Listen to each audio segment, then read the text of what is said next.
Okay, so I know this is a film blog and film reviews, but every so often I'm going to talk to you about television. High-end television and drama is our link to cinema in many respects. The path between the two is becoming more and more blurred with actors who usually only did film now committing to 10 episodes of a season and then doing 3 or 5 or 6, 7 seasons of a particular story. And you've heard this so many times that writers and actors love the idea that you can create a character and develop it and have it go on and on and on and keep throwing it into these different situations and seeing how they cope. Whereas in a film, you get 90 minutes or an hour and a half, 2 hours only. So you have to cherry pick the best bits. The skill in screenwriting is telling everything you need to, but not telling too much before the denouement. The TV series, you can have several denouements. They can keep building and building and building, and a cliffhanger, and then we can start a whole new set of stories and backstories and sub-characters. I've just written my first TV pilot, and it was so exciting making sure that I dropped in every person I wanted to at least kick off the series. Sometimes I don't know what's going to happen to them. I'll just like wind these characters up, set them in motion, and see what happens to them. It's going to be exciting. So the show I want to talk about today is Trust.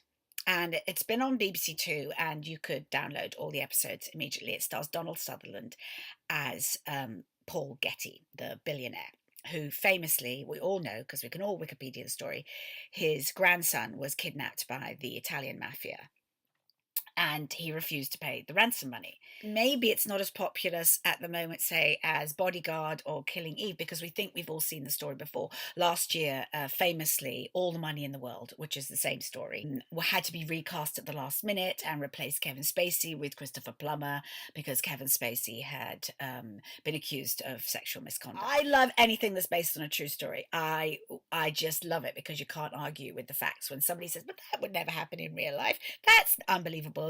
You've always got, but it's a true story. So really, All the Money in the World is the essay version of this story, and Trust is about so much more than family. Obviously, it's about insane amounts of money that destroy people and the different ways it destroyed each member of the family that has a connection to Paul Getty Sr. and his money, and how you want it or you don't want it, and both ways you fail.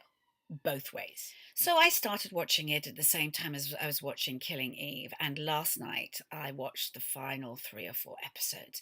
Hilary Swank is amazing as his mum. The young boy who plays Paul Getty III, who was kidnapped, is brilliant. But also what they've had the time to do is show you the Italians and create this world of the Italian mafia in Calabria, who were so dirt poor. It wasn't that they were evil criminals, that they were because they were mafia, but the abject poverty that these people lived in. I mean, they were literally goat farmers. They had really no idea what they were doing. So you get to see their internal machinations as well as Paul Getty.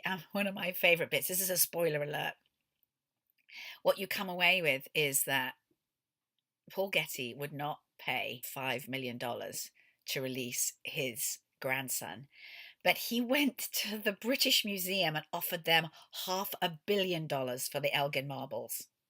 And then he upped his offer, and then he upped it again.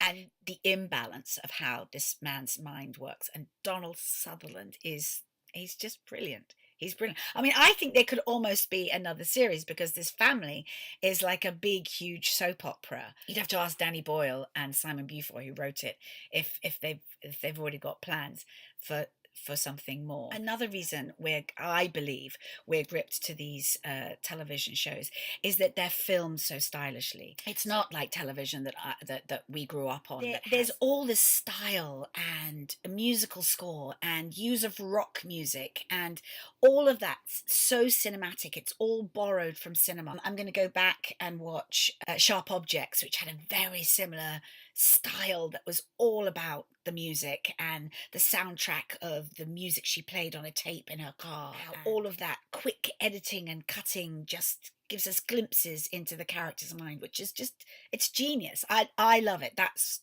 why I get hooked on these programs. It's eventually the kind of style I would like to develop of my own to tell stories, whether it's television or film. And wait till I get started on Peaky Blinders. Oh, season 5 is starting soon.